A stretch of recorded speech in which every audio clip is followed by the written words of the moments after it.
जय हिंद प्यारे बच्चों। मुझे पूरी उम्मीद है कि आपका आरएमएस का एग्जाम बहुत अच्छा हुआ होगा।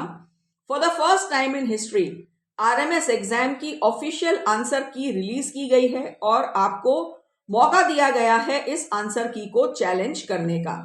इस वीडियो में मैं आपको बता रही हूं कैसे आपको आंसर की डाउनलोड करनी है और कैसे आंसर की से संबंधित अगर कोई ग्रीवेंस है आपका या कोई चैलेंज है तो कैसे उसको सबमिट करना है।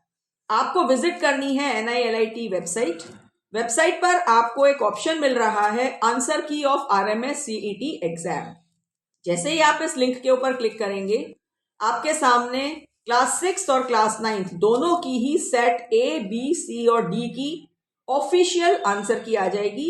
जो भी आपका एग्जामिनेशन में क्वेश्चन पेपर का सेट रहा है उसके रेस्पेक्टिव आंसर की आप डाउनलोड कर लीजिए PDF फॉर्मेट में। अब अपने आंसर्स और उस आंसर की के आंसर्स को मिला लीजिए। यदि आपको कहीं पर भी लगता है कि किसी भी पर्टिकुलर क्वेश्चन का आंसर ये नहीं, मेरे हिसाब से ये होगा और आप कॉन्फिडेंट हैं, श्योर हैं कि यस आई एम करेक्ट, तो आप उसको चैलेंज कर सकते हैं। चैलेंज करने के लिए अगेन NILIT की वेबसाइट पे जाइए, वहां पर एक सबमिट ग्रीवेंस करके लिंक मिलेगा, उस लिंक पे जाइए।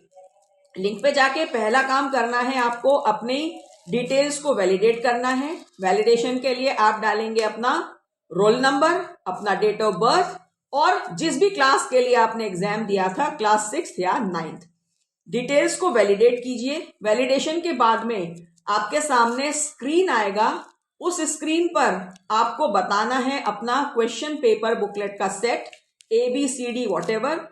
जिस भी क्वेश्चन नंबर को आप चैलेंज कर रहे हैं वो बताइए, कुछ ब्रीफ डिस्क्रिप्शन दीजिए जो भी आंसर आप बताने जा रहे हैं उसके लिए। सपोज आप कह रहे हैं कि क्वेश्चन नंबर 35 का आंसर की में B है लेकिन मेरे हिसाब से D है, तो सबसे पहले बताइए कि आपके हिसाब से आंसर D है और उसका कुछ डिस्क्रिप्शन दीजिए।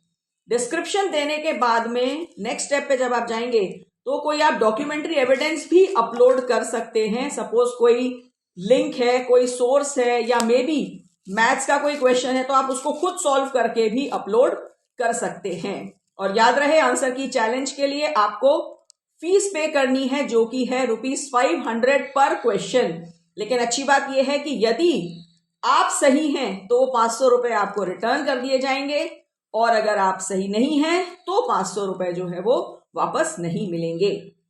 और इस काम को करने के लिए आपके पास में समय है 17 दिसंबर दोपहर 1 बजे तक ही।